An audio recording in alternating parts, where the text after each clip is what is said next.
Deep within the forests of eastern North America grows a plant that appears almost mythical.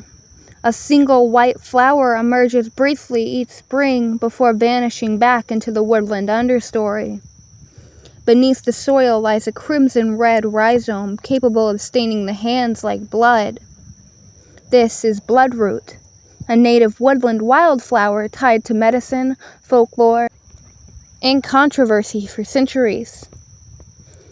Used historically by Indigenous peoples, studied by herbalists, feared for its toxicity, and later exploited in dangerous pseudo-medical treatments, Bloodroot occupies a strange place in botanical history. Beautiful, powerful, and deeply misunderstood. This is the story of Bloodroot. Bloodroot, scientifically known as Sanguinaria canadensis, is a perennial flowering plant native to eastern North America. It belongs to the poppy family, known as the Paperaceae, a plant group famous for producing chemically active compounds. Bloodroot is especially associated with the rich deciduous forests, where it emerges in early spring before the tree canopy fully closes overhead. Its flowering period is surprisingly short. The delicate white flowers may last only days before petals fall away, leaving behind large rounded leaves that continue growing through the season. But the feature that gives Bloodroot its famous name lies underground. When the rhizome is cut or damaged, it releases a vivid orange-red sap. To earlier cultures, it resembled blood, and that striking appearance helped shape the plant's long medicinal and folkloric history. Long before European settlers arrived in North America, Bloodroot was already known to many indigenous peoples throughout its native range. Various communities used the plant carefully for dye, ceremonial purposes, topical preparations, and traditional medicine. The red sap could stain baskets, fabrics, skin, and other materials. Medicinally, Bloodroot was sometimes used in highly controlled preparations for respiratory conditions, skin concerns, and other ailments. But importantly, traditional plant knowledge often involved generations of observation, preparation, methods, dosage, and understanding, and cultural context. Bloodroot was not simply viewed as a harmless herb, its potency was recognized. Like many medicinal plants, it existed in a balance between usefulness and danger. And that balance would later become badly distorted as a commercial medicine and pseudoscience developed around the plant. The plant contains a number of biologically active alkaloids. The most significant is sanguinaria.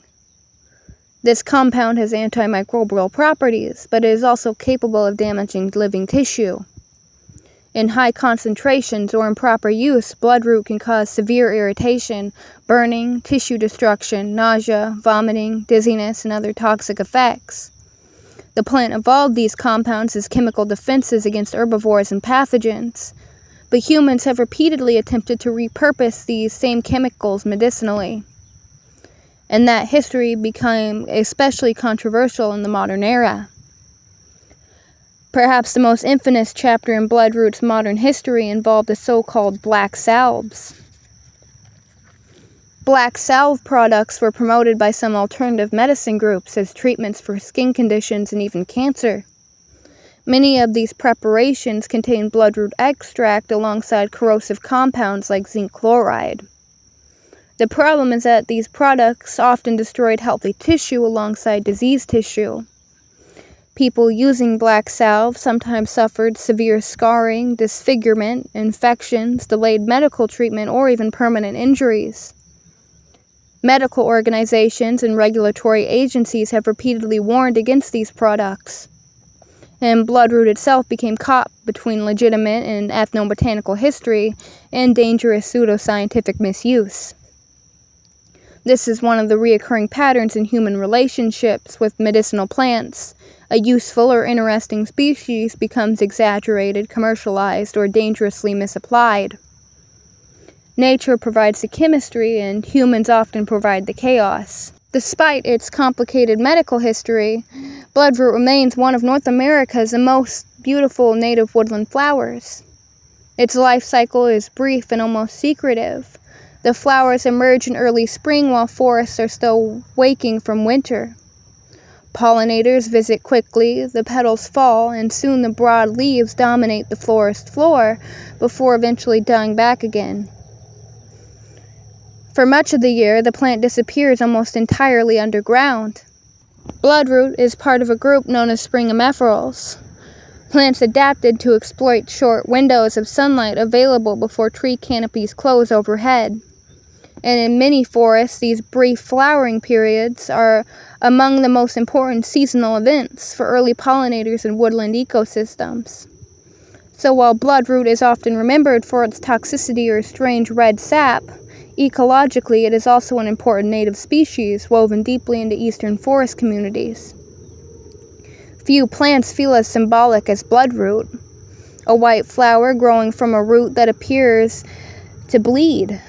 Beauty emerging briefly before vanishing, medicine existing beside toxicity. For centuries, humans projected meaning onto plants like this. Some became sacred, some became feared, some became medicine, and some became all three at once. Bloodroot reminds us that plants are not simple. A single species can simultaneously be ecologically important, chemically powerful, historically medicinal, culturally significant, and potentially dangerous. And understanding that complexity is part of understanding the natural world itself.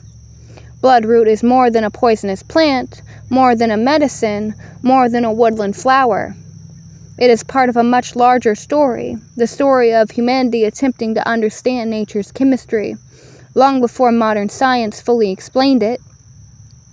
A story filled with discovery, misuse, tradition, and fascination. And hidden beneath the forests of North America, bloodroot continues growing quietly each spring, carrying that history with it. Thank you for watching, and I'll see you in the next episode.